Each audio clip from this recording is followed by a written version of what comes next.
Muito bem, nós vamos começar aqui. Boa noite a todos, graça e paz. Na verdade, é uma proposta de sermão temático que tem esse tema aí, ó, o perigo da idolatria. Para isso, eu vou usar o texto de Êxodo, né, e também Deuteronômio, capítulo 5, mas apenas ler alguns versículos aqui para nós adentrarmos a refletir ou meditar, tentar extrair algumas verdades aqui dessa temática. Êxodo capítulo 20, né? E do versículo 1 em diante, né? Vou começar do primeiro, segundo e o terceiro. Diz assim a palavra de Deus: Então falou Deus todas essas palavras: Eu sou o Senhor teu Deus, que te tirei da terra do Egito, da casa da servidão. Não terás outros deuses diante de mim.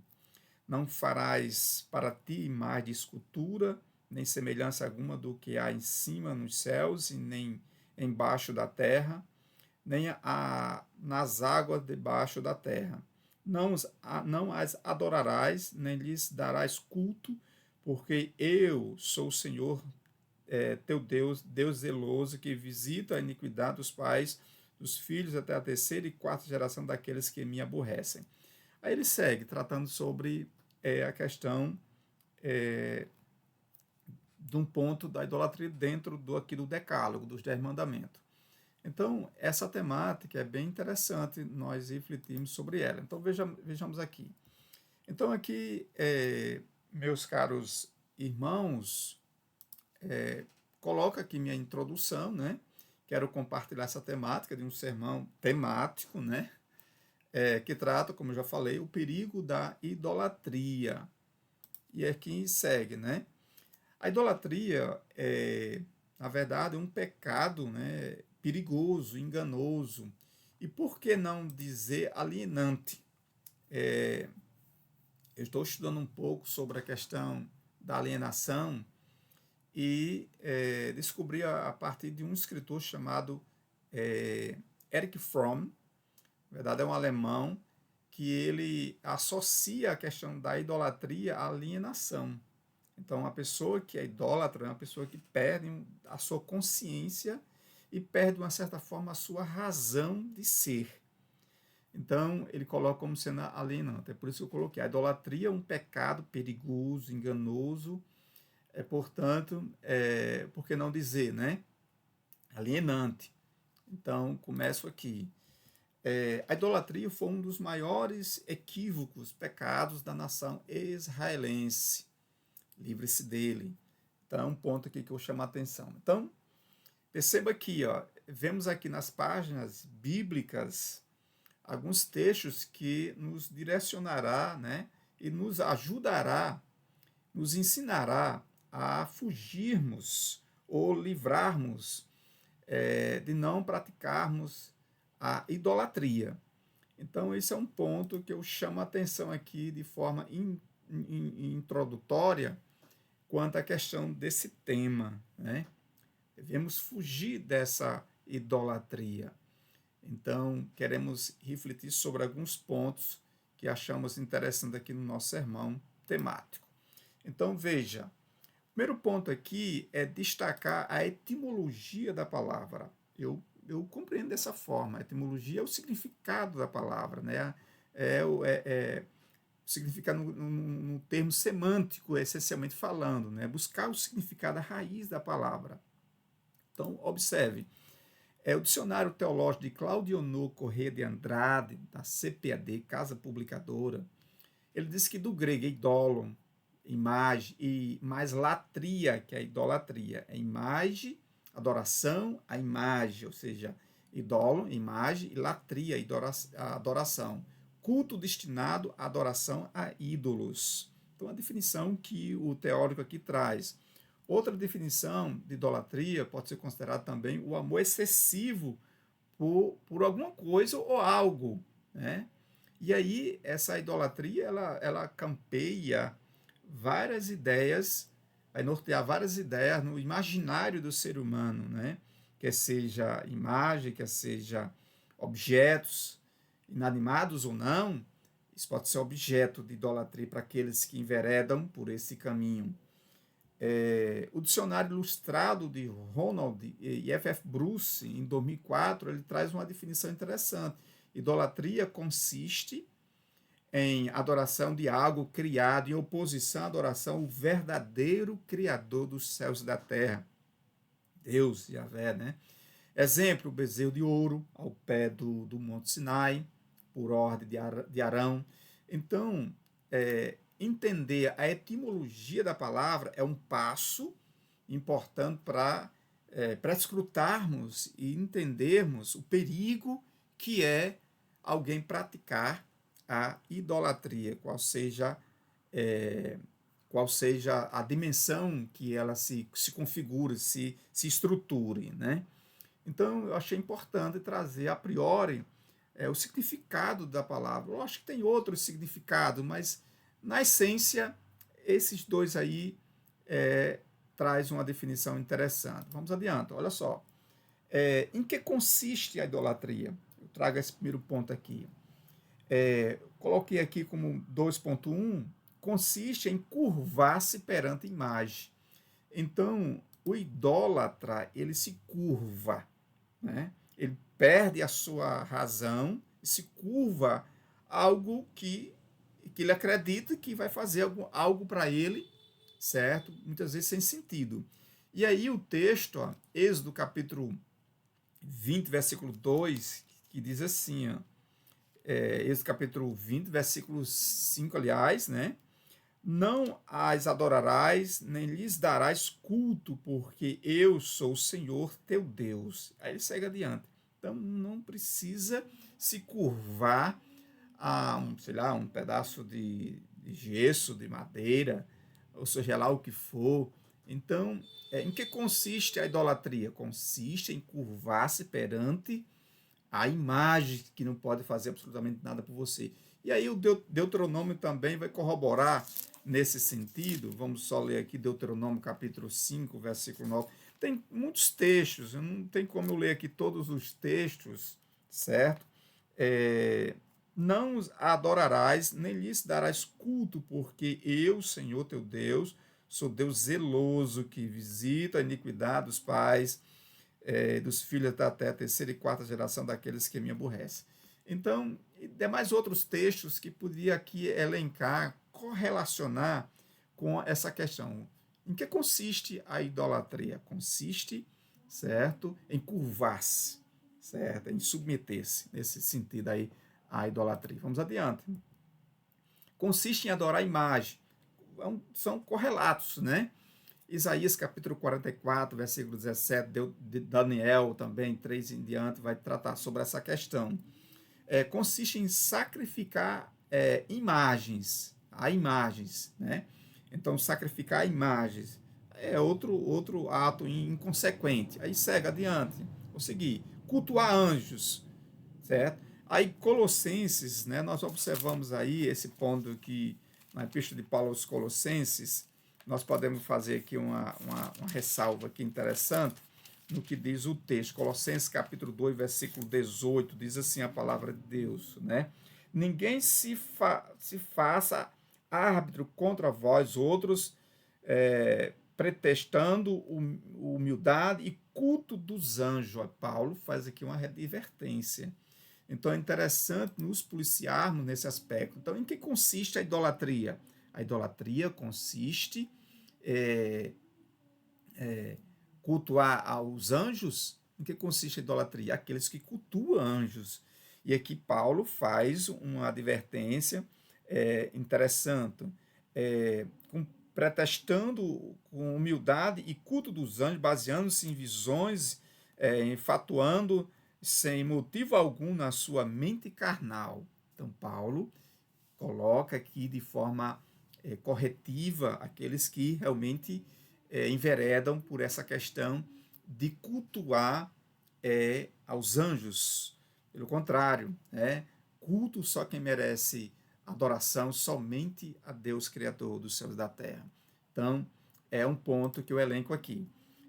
Falar em nome de outros deuses, Deuteronômio, capítulo do 18, versículo 20, estabelecer ídolos no coração. Tem muitas pessoas que têm as suas multiformes formas de reverenciar e de prestar um culto, uma adoração, uma veneração, uma magnificência a um objeto, uma coisa que se personifica num ídolo. Pode ser um time de futebol, pode ser, sei lá o que for, certo? São N coisas que realmente não é de procedência de um cristão. Então, em que consiste? Consiste nesses pontos aí, a idolatria. E deveras outros mais, mas eu elenquei esses aqui para o nosso entendimento. Vamos adiante. Terceiro ponto, como os ídolos, nós observamos aí como os idólatras são descritos nas páginas tanto do Antigo e do Novo Testamento, né? Observamos uma abominação a Deus. Então ele é descrito como uma abominação a Deus. Então vamos aqui para Deuteronômio, mais uma vez, observamos aqui que essa advertência da parte de Deus. Olha só, Deuteronômio, nós observamos claramente um ponto interessante, Deuteronômio capítulo 7, né? Vamos ver aqui esse texto. Então, capítulo 7, versículo 25, diz assim, ó, as imagens de escultura de seus deuses queimarás, a prata e o ouro que estão sobre elas não cobiçarás, nem os tomarás para ti, para que te não enlaces neles, pois são abominação ao Senhor teu Deus. Então, como os idólatras são descritos? Como abominação aos olhos de Deus. Então, livremos dele. Desprezível a Deus. Como os idólatras são descritos? Estão desprezíveis a Deus. Que coisa, né? Olha só, a palavra forte. Deuteronômio 16, 22, Jeremias capítulo 44, versículo 4, e assim por diante. Inutilidade e insensatez. Então, como os idólatras são descritos? Inúteis, insensatos, irracionais, sangrenta, né? Então, como os idólatras são descritos? São sangrentos, né? E aí, Ezequiel, capítulo 23, versículo 39, nos traz isso aí. Irracional. Então, Lucas, escrevendo aí no livro de Atos dos Apóstolos, nos traz essa verdade inconteste. Paulo, escrevendo também na sua epístola aos Romanos, esse texto é um texto muito forte, como demais outros, mas vamos fazer menção de forma rápida aqui. Epístola de Paulo aos Romanos, capítulo 1, versículo 21, diz o seguinte, a palavra de Deus. 21, 23. Porquanto, tendo conhecido de Deus, não o glorificaram como Deus, nem lhe deram graças, antes se tornaram nulos em seus próprios raciocínios, obscurecendo-se-lhes o coração insensato, inculcando-se por sábio, tornaram-se loucos. E aí no versículo 23, e mudaram a glória do Deus incorruptível em semelhança da imagem de homem corruptível, bem como de aves, quadrúpedes e répteis. Então, nós observamos aí a irracionalidade dessas pessoas que são descritas como idólatras. Então, tenhamos cuidado nesse aspecto. Outro ponto, contaminadores ou contaminadora. Então, como os idólatras são descritos? Contaminadores. E aí Ezequiel capítulo 20, versículo 7, 36, 18 nos traz esse ponto. Quarto ponto aqui, ó, o castigo dos idólatras. Olha só, observemos. Tem sua sentença de morte. Deuteronômio, capítulo 17. Vamos ler Deuteronômio, capítulo 17. Rapidinho aqui. Deuteronômio, capítulo 17. Versículo 2 e 5, 17, 2 e 5, diz assim: quando no meio de ti em alguma das tuas cidades que te dá o Senhor teu Deus, e se achar algum homem ou mulher que proceda mal aos olhos do Senhor teu Deus, transgredida a sua aliança, que vá e sirva a outros deuses e o adore, e ou ao sol, ou à lua, ou ao todo o exército do céu, o que eu não te ordenei, e te seja denunciado e ouvires, então indagarás bem. E ele segue, né? Então tem aqui uma sentença. Tem aqui uma sentença. Então o castigo dos idólatras, né? Não é realmente um caminho, aqueles que enveredam por esse caminho, um caminho bom. Outro ponto aqui, são banidos. Jeremias capítulo 8, versículo 3. Oséias capítulo 8, versículo 5. Amós, e assim segue, né? Exclusão do céu. Paulo escrevendo na sua primeira epístola, né, no capítulo 6, versículo 9. Efésios também, o livro de Revelações, o livro de Apocalipse não vai trazer esse ponto. Tormento eterno. O livro de Revelações, no capítulo 14, versículo 9 ao versículo 11 em diante. Então, esses são castigos para aqueles que praticam a idolatria. Quinto e último ponto. O que os santos devem fazer em relação à idolatria? O que é que os santos, os salvos do reino de Deus devem fazer? Afastar-se dessa prática abominável aos olhos de Deus. Jeremias, primeira epístola aí de João, fugir dela. Devemos fugir dessa idolatria, né? Não ter alianças com idólatras. E aí os textos vai corroborar aí. Devem combater contra a idolatria. E aí esse combate à idolatria nesse mundo midiático é um terreno meio movediço, né? Onde as organizações religiosas, para aqueles que se debruçam no combate apologético das verdades sacrossantas do reino de Deus, da Bíblia Sagrada, realmente é um desafio. Mas com sabedoria, discernimento da parte de Deus, tem como fazermos um combate de forma sábia em relação à prática da idolatria. Então, o que os santos devem fazer em relação à idolatria? Combater o bom combate, né? Com sabedoria, com discernimento da parte de Deus. Então, os santos devem recusar-se toda e qualquer forma de idolatria. Apocalipse capítulo 22, versículo 8 e 9. Trago aqui uma aplicação. Olha só o que é que diz a passagem bíblica. Ouve, pois, ó Israel, e atenta em os cumprires, para que bem te suceda, e muitos multipliques na terra, que manda leite e mel. Como te disse o Senhor, Deus de teus pais. Ouve, Israel, o Senhor nosso Deus é um único Senhor.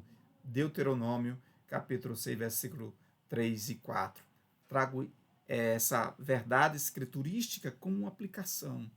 Então, devemos realmente se livrar, ou fugir, ou se proteger desse perigo que é a idolatria, que é, na verdade, um engano, um engodo, né?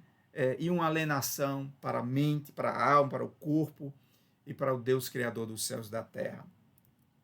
Portanto, a idolatria é uma tentativa, né? Volto para a tese, irracional, de substituir um Deus vivo, eterno, Criador dos céus e da terra, onipotente, todo-poderoso, santo, inerrante, e se voltar para um objeto, uma imagem que vai fazer você um cidadão alienante. Então, que possamos fugir, se proteger com o manto eterno das sagradas letras e da proteção divina. Portanto, que essa palavra possa ficar gravada em nossa mente, e entendendo de que devemos tão somente adorar a Deus, Criador dos céus e da terra. Então era isso que eu queria trazer como um sermão temático, tratando dessa temática interessante. Eu quis fazer um pouco corrido, certo? Para não ficar muito extenso, para atingir o objetivo da atividade. Então, graça e paz, meus queridos irmãos, e até o nosso próximo momento aqui. Até lá!